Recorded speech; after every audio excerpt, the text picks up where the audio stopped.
고난주간 첫날 새벽기도로 십자가의 풍성한 은혜라고 하는 주제로 말씀을 전하겠습니다. 십자가의 풍성한 은혜. 우리 예수님께서 십자가에서 고난받고 죽으심으로 우리에게 베풀어 주신 풍성한 은혜에 대해서 이 아침 시간에 묵상하겠습니다. 자, 이사야서는 굉장히 긴 성경이죠. 66장까지 이렇게 있는데, 이 이사야서를 우리가 읽다 보면은 종의 노래가 있어요. 종의 노래. 40장부터 55장 사이에, 이사야서 40장부터 55장 사이에 4개의 종의 노래가 있습니다. 4개의 종의 노래가 있는데, 42장 1절에서 13절 첫 번째 종의 노래고, 또 49장 1절에서 6절 두 번째 종의 노래고, 50장 4절에서 11절이 세 번째 종의 노래고, 그리고 오늘 한 절만 읽었는데 52장 13절부터 53장 12절까지가 네 번째 종의 노래. 이렇게 4개의 종의 노래가 있다. 이 상식적으로 여러분이 알고 계시면 되겠습니다. 자, 이 종의 노래란 뭘까요? 종의 노래란 이사야가 살던 시대로부터 한 700여 년 후에, 이사야는 이제 8세기 선지자니까요, 700여 년 후에 오실 메시아에 대한 예언에 대한 말씀입니다. 메시아 예언. 그러니까 BC 8세기 정도로 살았던 이사야를 통해서 하나님께서 그 700년 이후에 이 땅에 찾아오실 예수님이죠. 그 예수님에 대해서 예언한 노래예요. 예언한 노래인데, 그 예수님이 이 땅에 오셔서 우리 죄인들을 구원하시는데, 그가 고난을 받으심으로 우리를 구원할 것이라고 하는 것들을 예언한 노래들을 종의 노래라 그래요. 오늘 우리가 읽은 말씀은 네 번째 종의 노래에 해당됩니다. 네 번째 종의 노래. 특별히 오늘 말씀은 주로 예수님께서 당하실 고난에 초점이 맞추어져 있습니다. 그래서 오늘은 이 말씀을 좀 우리가 아침에 묵상하면서 은혜를 받기를 원합니다. 오늘 이 종의 노래를 통해서 예언하신 말씀 속에, 짧은 말씀이지만은 왜 하나님이 인간이 되셔야 했고, 그 인간이 되신 우리 하나님께서, 우리 예수님께서 그 십자가에서 왜 이렇게 고난받고 죽으셔야만 했는가, 그 십자가의 죽음을 통해서 우리에게 베풀어 주신 은혜가 뭔가, 그걸 좀 한번 신학적으로 묵상해 보는 시간을 갖겠습니다. 자, 5절 말씀, 몇 번째 종의 노래라고요? 네 번째 종의 노래. 그러니까 이제 이 고난주간에 이사야서 40장부터 55장까지를 읽고 묵상해 보는 것도 괜찮습니다. 이 5절에 왜 예수님이 그가 찔리면 그랬잖아요. 왜 십자가에서 죽으셨는가 하는 그 이유가 나와요. 세 가지가 나옵니다. 그가 찔림은 우리의 허물 때문이요, 그가 상함은 우리의 죄악 때문이라. 허물과 죄악은 같은 말이니까 첫째는 우리의 죄 때문이다, 이렇게 나오는 거죠. 두 번째는 그가 징계를 받음으로 우리는 평화를 누리고, 우리에게 평화를 주시기 위해서, 그 부분도 오늘 좀 아침에 생각해 보려고 하고요. 세 번째는 채찍에 맞음으로 우리가 나음을 받았도다. 나았다는 말은 치료하셨다는 거죠. 하나님 떠난 인간에게 찾아온 게 질병과 고통이죠. 우리가 즐거울 때도 있고 행복할 때도 있지만은 우리 인간에 수많은 고통과 질병이 있습니다. 이 문제를 해결해 주시기 위해서 예수님이 십자가에서 죽으셨다, 이렇게 말해요. 그래서 성경에서 말하는 구원은 굉장히 포괄적인 개념입니다. 우리 영혼만 구원받는다, 그런 개념이 아니에요. 하나님 떠나서 죄 짓고 살던 인간에게 찾아온 모든 고통으로부터 하나님이 구원해 주심, 아주 굉장히 폭넓은 의미를 가지고 있습니다. 자, 그럼 이 세 가지를 좀 한번 생각해 보겠습니다. 첫째는 십자가에서 왜 죽으셨느냐? 죄사함의 은혜를 베풀어 주시기 위해서 예수님 고난을 받으셨습니다. 그가 찔림은 우리의 허물 때문이요, 그가 상함은 우리의 죄악 때문이라, 그렇게 이야기하고 있습니다. 성경을 읽으면은 우리 인간에 대해서 이야기할 때 인간론이 절망적이에요. 절망적.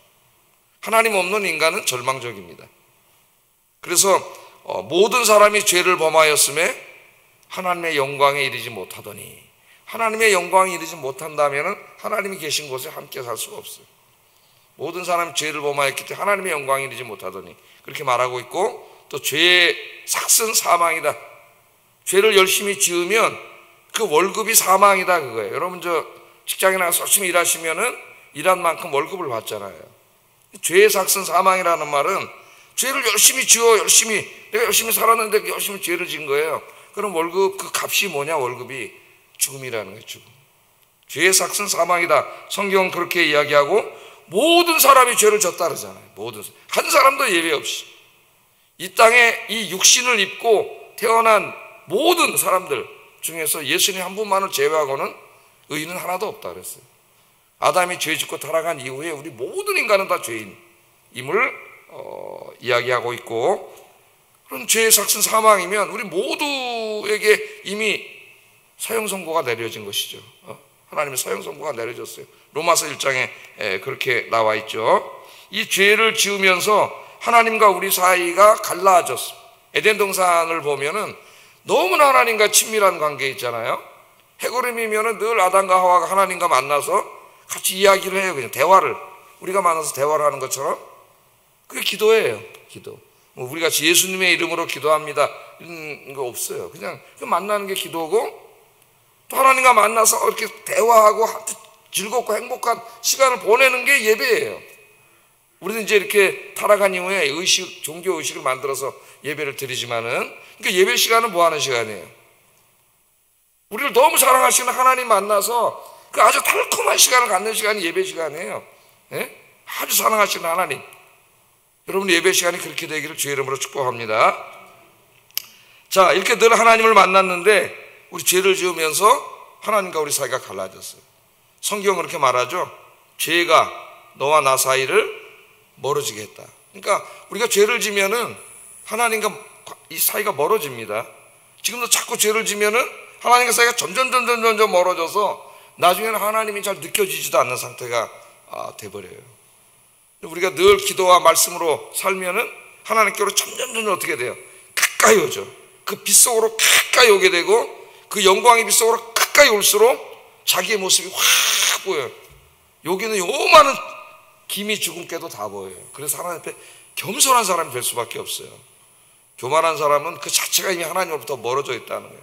어둠 속에 있기 때문에 자기의 죄를 보지 못하는 거죠. 그러나 하나님 앞으로 가까이 올수록 교만할 수가 없어요. 왜? 나의 부끄러운 모습이 다 보이잖아요. 그래서 겸손하다는 것은 그 사람이 하나님께 굉장히 날마다 가까이 가고 있다는 것을 그냥 보여주는 거예요. 그 자체가. 자, 이렇게 하나님 떠난 다음에 찾아온 게 뭡니까? 제일 먼저 죽음. 우리 인간은 원래 죽지 않게 만들어졌어요. 영생하게 만들어져 있는데 죽음이 찾아왔습니다. 그 다음에 병이 찾아왔어요. 하나님이 계속 생명나무를 통해서 계속 생명 공급해 주셨기 때문에 건강하게 살 수 있었는데, 하나님의 생명의 공급이 끊어졌기 때문에 병이 찾아와요. 우리 인간이 병이 있잖아요. 얼마나 많은 병이 있습니까? 세 번째 온 게 모든 실존적인 고통이에요. 인간에게 찾아온 이 고통 속에 우리가 살아갑니다. 행복하고 즐거울 때도 잠깐 있지만 결국 우리 인간이 병들고 늙고 고통당하다가 죽는 게 인생이에요. 결국 죽어요. 뭘 아무리 돈을 많이 벌어놨든지 뭐 권력을 아무리 많이 쌓아놨든지 그거 다 무의미한 것들이야. 왜? 죽으면 끝인데 뭐 가져갈 수 있어요? 뭐 할 수 있어요? 다 무의미한 것이에요. 그러므로 그것을 위해서 산다는 것은 정말 어리석은 것이죠. 어리석은 거예요. 그런데 우리 이 세 가지 고통이 우리 인간에게 찾아왔고, 에덴 동산에서 쫓겨났어요. 이제 쫓겨나서 다시는 그 안에 들어올 수가 없어요. 화염검으로 하나님 막으셔서, 불타는 검으로 막아놓으셨어요. 왜? 생명나무 열매를 먹지 못하게 하려고. 왜 막으셨을까요? 죄진 상태에서 영생하면 어떻게 되겠어요, 여러분? 죄진 상태로 영생하면 안 되겠죠? 그래서 우리 인간, 하나님 믿는 사람도 죽어요. 다. 이 몸이 다 죽어. 이 몸으로는 하나님 나라에 들어갈 수가 없어요. 죄로 오염이 돼서. 그래서 일단 죽어야 돼. 육신의 죽음을 죽고 부활하여서 영광의 몸으로 하나님 나라에 들어가게 되는 줄로 믿습니다. 하나님으로부터 쫓겨나요. 그 다음부터 인간에게 모든 고통이 찾아오는 이야기가 창세기 3장에 나오잖아요. 삶 속에 실존적인 고통이 찾아옵니다. 여자에게는 임신과 해산의 수고와 고통이 찾아왔고, 남편과의 관계가 서로 지배하고 통제하는 관계가 됩니다. 남자에게는 일의 고통이 찾아왔습니다. 일이 즐거움이 아니라 고통이 됐어요. 생업의 터전에 가시덤불과 엉겅퀴가 났습니다. 죄 짓고 하나님 떠난 인생에게는 결혼을 하고 아이를 낳고 가정을 이루고 먹고 사는 모든 일이 슬픔과 고통이 됐어요. 뿐만 아니라 죄짓고 하나님 떠난 인간은 평생 동안 사탄에게 속아서 죄짓고 살다가 우상 숭배하고 살다가 영원한 형벌을 받아 지옥 갈 인생이 된 거죠. 아무런 소망이 없는 거예요. 하나님 떠난 인간은 우리 예수님께서 우리의 죄를 사하시기 위해 십자가에서 우리 죄를 짊어지시고 죽지 않으셨다면은 우리 인간은 이 땅에 태어난 모든 인간은 제일 불쌍한 존재입니다. 죄짓고 살다가 고통 속에 살다가 또 병들고 아프고 서로 싸우고 미워하고 증오하고 살다가 죽는 존재예요. 우리 하나님께서 너무 사랑하셔가지고 불쌍히 여기셔서 우리의 죄를 사하시기 위해 하나님이신 그분이 이 땅에 오신 겁니다. 그 십자가에서 왜 그렇게 고난받고 죽으셔야 했느냐? 우리가 지은 죄 때문에 우리가 받아야 될 형벌이에요. 그 별이 우리가 받아야 할 형벌을 하나님이신 그분이 대신 받으신 거예요. 대신. 그래서 우리의 죄를 다 용서해 주셨어요. 누구든지 이제 그 예수님의 십자가를 붙잡기만 하면은 그 죄가 사함받아요. 그 죄 사함받으면 어떻게 됩니까, 여러분? 이 죄 때문에 찾아온 모든 고통으로부터 해방이 찾아오는 거예요. 이 고난주간에 이 십자가를 깊이 묵상하면서 여기에 대한 감사가 넘치기를 주의 이름으로 축복합니다. 그래서 죄사함의 은혜를 생각할 때는 제일 먼저 감사해요. 근데 두 번째, 용서받을 수 없는 나 같은 죄인을 하나님 용서해 주셨잖아요. 그 두 번째는 용서예요. 용서. 나도 나에게 잘못한 사람들. 그래서 이번 한 주간 기도하시면서 여러분 마음속으로 정말 너무나 미운 사람이 있습니까? 꼴도 보기 싫은 사람이 있습니까? 용서하시기를 주의 이름으로 축복합니다. 도저히 용서받을 수 없는 나를 용서해 주셨잖아요. 두 번째가 용서고, 세 번째는 내 죄 때문에 주님이 죽으셨다는 걸 알고 죄를 멀리해야 돼요. 그래서 한 주간 동안 우리가 금식하고 기도하지 않습니까? 습관화된 죄는 끊어버리기가 너무 어렵습니다. 우리 몸에 배면 그것들을 끊으려면 정말 고통이 있어야 돼요. 하나하나 다 죄를 멀리하고 끊어버리는 한 주간 되시기를 주의 이름으로 축복합니다. 그게 고난주간을 잘 보내는 거예요. 자, 두 번째로 예수님이 왜 십자가에서 죽으셨느냐? 이렇게 말합니다. 그가 징계를 받음으로 우리가 평화를 누리고 우리가 평화를 누린다, 이렇게 이야기를 했어요. 자, 누구와의 평화를 누리게 하기 위해서 죽으셨느냐? 첫째는 하나님과의 평화입니다. 하나님과의 평화. 십자가의 은혜로 우리는 하나님과의 평화를 누리게 되었다고 성경은 이야기하고 있습니다. 하나님 떠나서 스스로가 하나님과 원수가 되었던 게 우리예요. 하나님이 우리를 원수 삼으시지 않으셔요. 하나님 우리를 사랑하셔요. 그런데 우리가 스스로 죄짓고 하나님 떠나서 우리가 스스로가 원수가 된 거예요. 그 이야기를 가장 이렇게 실감 있게 보여주는 말씀이 탕자의 비유입니다. 탕자의. 아버지가 그렇게 사랑하고 모든 것을 다 공급해 줌에도 불구하고 어떻게 했어요? 아버지를 대적하고 떠나는 거죠. 스스로 아버지와 원수가 된 거예요. 그것을 잘 설명하는 것이 로마서 5장에 있는 말씀입니다. 자, 하나님과 스스로 원수가 되었습니다. 그런데 하나님께서는 우리가 받을 징계를 아들이 대신 받게 하심으로 우리들을 다시 받아주시고 하나님과 화목하게 하셨어요. 화목. 로마서 5장 10절. 그래서 이제 우리의 구원을 이 관계론적으로 설명하는 말씀이 5장이에요. 5장 10절 한번 읽어보겠습니다. 시작.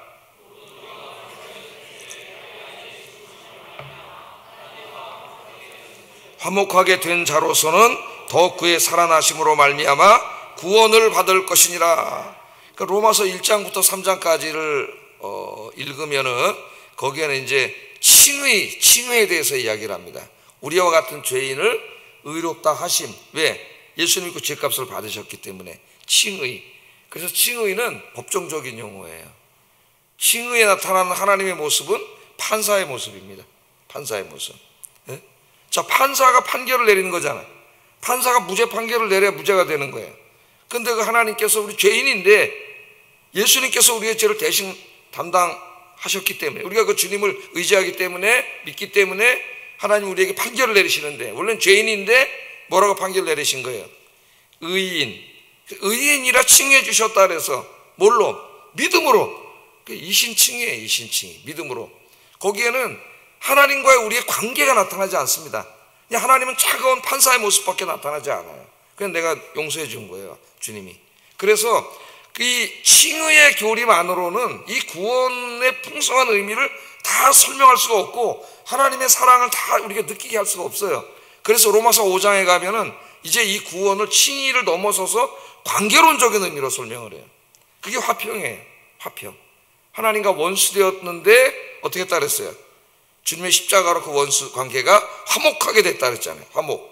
이게 관계론적인 의미입니다. 그래서 원수가 되었던 하나님과의 관계가 어떻게 됐어요? 다시 화평하게 된 거예요. 이게 제일 중요하죠. 관계가 회복돼서 그 다음에 하나님 우리를 어떻게 부르라 그랬어요?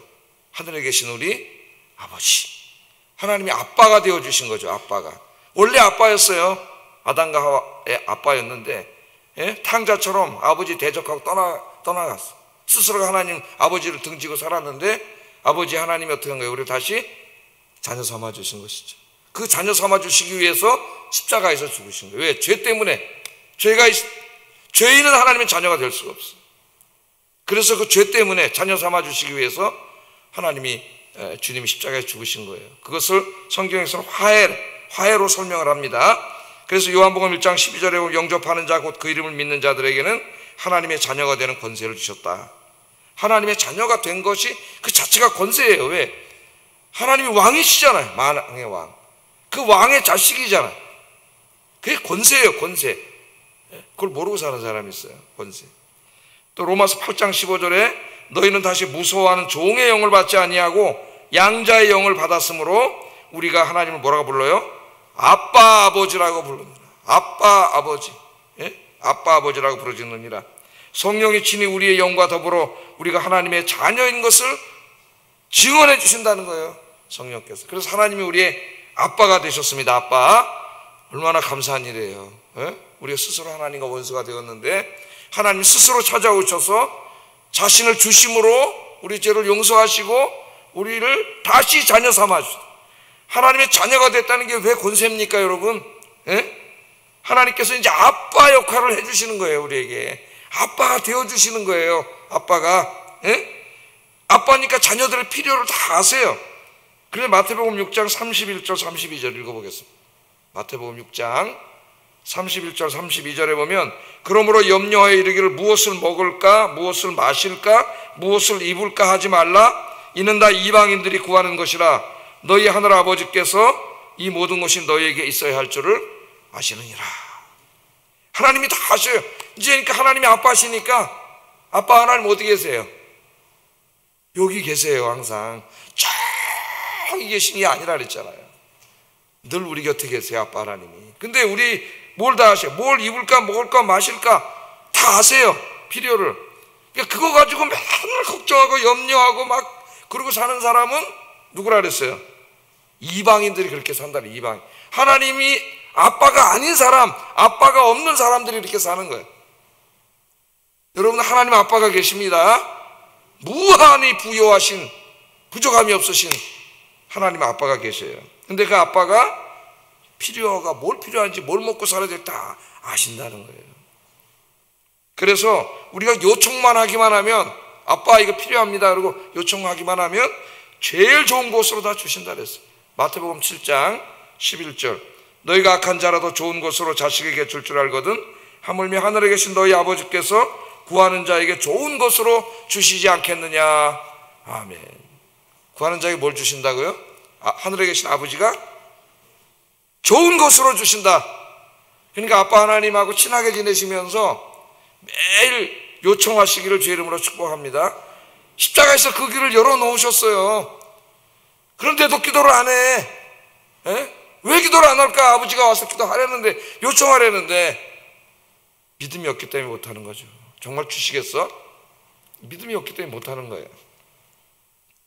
자, 이처럼 하나님과 화평을 누려서 관계가 회복된 사람은 그 다음에 어떤 축복이 찾아오냐면은 자기 자신과 화평하게 돼요. 자기 안에 평화가 찾아옵니다. 마음의 평화. 하나님과 평화한 사람은 마음의 평화가 찾아와요. 요한복음 14장 27절에 평안을 너희에게 끼치노니 곧 나의 평안을 너희에게 주노라. 내가 너희에게 주는 것은 세상이 주는 것과 같지 아니하니라. 너희는 마음에 근심하지도 말고 두려워하지도 말라. 성경 말씀이 하나도 안 나오지, 자막이? 자막이 왜 안 나오지? 하나도? 망가졌나 컴퓨터가? 예? 요한복음 14장 17절 평안을 너희에게 끼치노니 곧 나의 평안을 너희에게 주노라. 내가 너희에게 주는 것은 세상이 주는 것과 같지 아니하니라. 너희는 마음에 근심하지도 말고 두려워하지도 말라. 하나님 평안을 주신다 그랬어. 평안. 근데 내가 주는 평안은 세상이 주는 평안과 같지 않다 그랬죠. 세상 일이 좀 잘 되고 돈도 벌고 자식들도 잘 되고 뭐 하는 일이 잘 되고 그러면 마음이 좀 편안해지기도 합니다. 사람이 다 일시적인 것이죠. 근데 우리 주님이 주시는 평안은 그것과 전혀 다른 수준이 달라요. 수준. 예? 그런 거 없어도 전쟁터 안에서도 느끼는 평화, 샬롬을 주신다 그랬어요. 그래서 이 아침에 여러분 주님이 이미 다 이루신 거예요. 하나님과 평안을 얻은 여러분 마음속에 오늘 아침에 기도할 때에 우리 주님이 샬롬으로 가득 채워주실 줄로 믿습니다. 샬롬으로. 자, 세 번째 이 하나님과 평화를 누린 사람은 다른 사람과 평화를 누리게 됩니다. 자, 하나님과 관계가 회복되었습니다. 하나님이 아빠가 되어주셔서 다 필요를 공급해 주셔요. 하나님이 나의 아빠라는 걸 알았기 때문에 이제 걱정과 두려움, 불안 같은 게 사라졌어요. 그 내 마음속에 평안이 이루어져요. 평안이. 그 내 마음이 평안해지면은 다른 사람과 평안해집니다. 평화가 이루어지게. 내 마음의 평화가 깨지면은 내가 막 맨날 불안하고 짜증나고 화나고 다른 사람과 관계가 좋을 수가 없어요. 부부관계 행복이 있을 수가 없고 가정에 행복이 올 수가 없습니다. 그래서 제일 중요한 게 뭐냐? 이제 그 하나님과 평화를 누리고 내 마음에 성령이 주시는 평안으로 다른 사람과 평안해야 돼요. 그래서 이 고난주간에 제일 먼저 부부, 남편과 아내가 그 사이에 평화가 이루어지기를 주의 이름으로 축복합니다. 여러분 부모와 자식 간에 또 여러분 직장에서 이 평화가 충만한 한 주간 되기를 주의 이름으로 축복합니다. 자, 세 번째는 치유의 은혜. 치유의 은혜.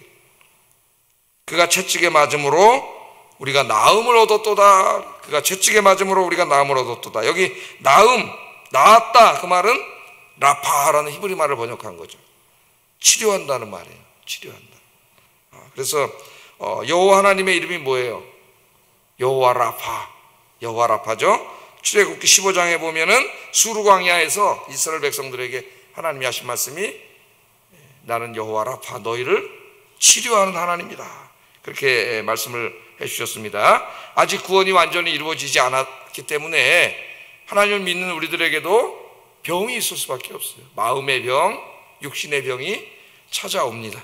우리에게도 예외가 아니에요. 교회 다니는 사람들도 수술도 하고 뭐 아프기도 하고 정신적인 고통도 당하기도 하고 다 찾아오는 거죠. 왜? 이 땅에는 아직 완전한 구원이 이루어지지 않았어요. 완전한 구원이. 이제 완전한 구원이 이루어진 하나님 나라가 임하면 거기에는 그런 게 없어요. 질병이. 그 나라를 소망하세요. 이 땅에 사는 동안은 우리에게도 찾아옵니다. 첫째, 요새는 정신적인 고통을 당하는 분들이 상당히 현대사회에 많아졌습니다. 최광인 교수가 쓴 가족의 두 얼굴이라는 책이 있는데 이 책에 보면 불안증에 시달리는 한 여인의 이야기가 소개되어 있더라고요. 이 사람은 굉장히 불안증이 심화된 사람이에요. 어느 날 한 여인이 상담하기 위해서 찾아왔습니다. 그런데 상담실에 앉아서도 연신 불안해하고 있습니다. 불안해 보이지 않아요, 눈이 말고. 불안해하고 있어요. 그 얘기를 해보니까 통장의 비밀번호가 바뀌었고 해커들이 자신의 이메일을 공격한다 그러고 또 자기도 모르게 집 열쇠가 바뀌었다고 그러고 또 전화 중 잡음이 들리면서 자기 전화가 도청된다고 생각하고 있고 어떻게 보면 굉장히 비합리적인 의심 때문에 불안이 찾아오는 거예요. 그러니까 이거는 굉장히 심해진 것이고 이 좀 전 단계에도 굉장히 불안이 찾아오면은 어떻게 해요? 문 밖에 나가면 저 차가 지나가다 나를 칠 것 같고 그 사람들이 지나가다 주머니에서 칼 빼가지고 나를 찌를 것 같고 지하철 타고 가면 무너져 내릴 것 같고 건물에 들어갔으면 불이 날 것 같고 이제 맨 처음에는 조그맣게 그런 것들이 이제 누구나 조금은 불안이 있을 수가 있는데 이게 자꾸 심화되다 보면은 엄청나지. 살 수가 없는 거죠. 바깥에 나가지는 못하는 이제 이 불안한 이런 상태가 될 수가 있어요. 그래서 이제 이 상담을 해보니까 이 여인은 모든 불안의 시작은 남편이 혹시 자기를 떠날지도 모른다는 불안에서 시작이 됐다는 거예요.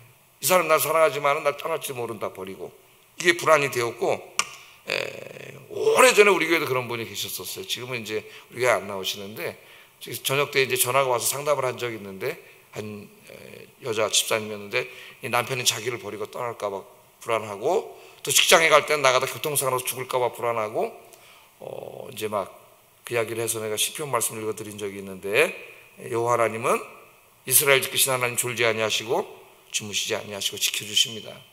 그러니까 이것을 믿으면 이 불안을 이길 수가 있는데, 이 불안이 심화된다면 쉽지 않아요. 이제 많은 기도와 노력이 필요해지는 것이죠. 자, 버림받은 것에 대한 이 불안이 일상에 대한 불안과 의심으로 확장되어서 이 과대망상으로 이렇게 된 거죠. 더 깊은 대화를 나누어 보니까 이 여인은 어렸을 때 사랑하는 아버지가 세상을 떠났습니다. 그 트라우마가 가슴에 남아 있어서 사랑하는 사람들, 자신을 떠날지 모른다는 불안으로 이게 자꾸 발전한 거예요.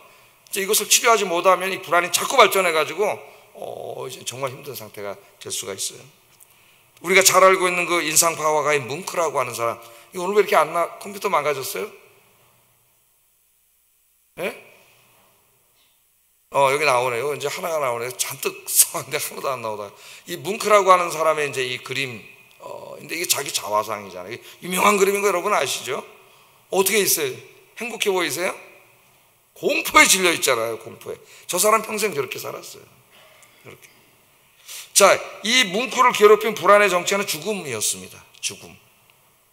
뭉크는 평생 동안 죽음의 공포에 시달리며 살았다 그래요. 여러분 죽음에 대해 생각해 본 적 있나요? 죽는다. 이러한 죽음에 대한 공포와 불안은 그의 가족력에서 발생이 되었다고 합니다. 뭉크의 엄마는 뭉크가 어렸을 때 결핵으로 죽습니다. 또 그의 누이 소피아도 결핵으로 죽습니다. 동생 안드레아스는 폐렴으로 죽었습니다. 여동생 라우라는 정신병을 앓다가 세상을 떠났습니다. 가족이 다 이렇게 일찍 병으로 죽었어요. 뭉크의 이러한 불행한 가족사는 그의 마음에 트라우마가 됩니다. 상처가 되는 거죠. 그래서 이제 이 불안이 찾아온 거예요. 오늘 여러분 상당히 많은 사람이 이 불안과 또 우울 같이 와요. 다 불안과 우울 같이 오게 되는데 이것을 고통을 당하고 있습니다. 제가 지난번에 한번 이야기했잖아요. 우리 어느 회사에서 젊은 친구들이 그래도 좋은 직장에서 많은 연봉을 받고 일하는 그 젊은 친구들이 이렇게 10여 명이 모여서 이야기를 하는데, 솔직하게 자기 이야기를 하는데 그 중에 절반이 정신과에 가서 치료를 받은 적이 있다고 이야기를 해서 깜짝 자기 놀랐다. 자기들 주님 안에서 행복하게 살았는데 50% 절반이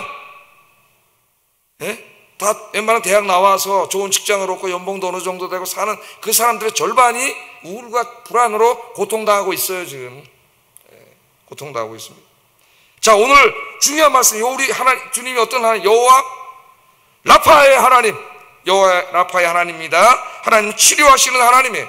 십자가 앞에 나아가 피 묻은 손을 붙잡으세요. 기도하세요. 우리 주님이 여러분의 마음을 치료해 주십니다. 여러분의 마음에 평안을 주세요. 찬송을 들으면서 기도하면서 뭐 한 번 했다고 다 없어지는 게 아니에요. 여러분 몇 달 동안 주님 앞에 매달리셔야 돼요. 성령께서 치유해 주세요. 평안한 마음을 주시고 기쁜 마음을 주시고, 그래서 어느 날 주님의 치료가 이루어지면은 그 먹장구름이 꽉 끼어가지고 너무나 답답하게 우울하게 보이던 그게 싹 사라지고 맑은 하늘이 보이고 예쁜 꽃들이 나타나고 행복해져요. 이 고난주간이 지나면 이제 부활절인데 이 치유가 여러분에게 일어나기를 주의 이름으로 축복합니다. 다른 데 치유할 수 없어요. 약도 약간 도움을 줄 수 있고 뭐 상담도 약간 도움을 줄 수 있지만 이 병을 근본적으로 치유하시는 분은 하나님이시에요. 하나님. 그래서 칼 융이 자기 환자가 계속 찾아와 5년 6년 찾아오는데 낫질 않아요. 세계 최고의 심리학자 칼 융 아닙니까? 그래서 칼 융이 권고한 게 있습니다. 교회 다니시라. 그 사람 교회는 안 다니지만 유실론자예요. 교회 다니시라고. 그래서 그 사람이 교회를 다녔어요. 교회를 다녔더니 다 치유가 됐다는 거예요. 칼 융의 책에 나오는 이야기입니다. 여러분 제가 만드는 얘기가 아니라. 왜 났을까요? 여러분 절대적인 하나님이 계시고 그 하나님이 나를 치료해 주신다는 그 확신과 소망이 있어서 낫다 그래요. 심리적으로 칼 융은 그렇게 설명을 하지만은 물론 그런 면도 있을 수 있지만은 중요한 건 하나님이 진짜 계시다는 거예요. 진짜 살아계셔요. 여러분의 마음을 창조하신 하나님이 여러분 치료해 주실 줄 믿습니다. 샬롬이 찾아와요. 샬롬이. 놀라운 샬롬이 찾아와요. 제가 다 경험을 하고 체험을 해봐서 알아요. 이거는 하나님만이 치유하실 수 있는 거예요. 하나님.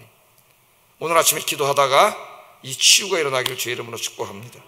뿐만 아니라 우리 육신의 병도 성경에 보면은 육신의 병 히스기야 왕은 죽을 병에 걸렸는데 하나님 치료해 주시고, 다윗의 기도들을 시편에서 읽으면 어떨 땐 뼈가 쑤시는 고통에 있을 때도 하나님이 다 치료해 주셨으니까 아픈 부분을 부여잡고 여호와 라파의 하나님을 생각하면서 십자가에서 우리 주님이 찔리신 이유가 뭐예요? 우리에게 나음을 주시려고, 우리의 질병으로부터 건강하게 해주시려고 십자가에 죽으셨잖아요. 기도하세요. 십자가를 붙잡으세요. 열심히 기도하세요. 제발 엉뚱한 데 가서 맨날 자기 연민에 빠져 살지 말고 교회 나와서 기도하세요. 하나님 앞에 무릎 꿇으세요. 그럼 하나님이 다 치료해 주실 줄로 믿습니다. 특별히 건강을 위해서 많이 기도하세요. 건강해야 주의 일도 하고 행복하고 그럴 수가 있어요. 몸이 아프면 다 모든 게 힘들어지잖아요. 저도 너무 아프면, 한 3일만 아프면 아이고 하나님 이제 좀 천국에 가고 싶습니다 이런 생각이 들 때가 있더라고. 별것도 아닌 그 감기 몸살로 3, 4일을 아파도 인간이 그렇게 약해지는 거예요. 건강해지시고, 또 아픈 사람들 많잖아요. 주변에 중보기도 하시. 이제 우리에겐 그런 능력을 주셨어요. 십자가에서 우리 주님이 다 치유해 주셨는데, 기도하시는 여러분 되길 주의 이름으로 축복합니다. 특별히 고난주간 아침을 맞이하면서 이 기쁜 소식, 이게 복음이잖아. 우리 인간이 이 땅에 살아가면서 당하는 이 모든 고통을 주님이 해결해 주셨습니다. 교회 나오세요. 예수 믿으면 이 모든 고통으로부터 해결됩니다. 죄와 죽음과 질병으로부터 해방됩니다. 행복합니다. 마음 평안합니다. 이게 전도하는 거예요, 여러분. 전도하는 거예요. 3절 4절에 보면은 사람들이 예수님이 이렇게 다 이루셨는데 모른다 그래. 이걸 알지를 못해. 아무도 알지를 못해요. 누가 가르쳐줘야 돼요? 우리가 가르쳐줘야 되죠. 가서 제일 우리가 사랑이 뭐예요? 여기요 행복의 길이 있는데 모르잖아요. 저 사람들이 예수님이 다 이루어 주셨는데, 이번 한 주간에 가서 이야기해줘서 다음 주일날 데려오시기를 주의 이름으로 축복합니다. 기도하겠습니다. 말씀을 생각하면서 기도하겠습니다. 날마다 은혜 보좌 앞에 나가 하나님께서 주시는 죄사함과 자녀됨과 치유의 은혜를 누리게 하소서. 날마다 만나는 사람들에게 예수님이 온 세상의 구세주요 참 행복의 근원임을 알리게 하소서. 이 시간에 기도하겠습니다.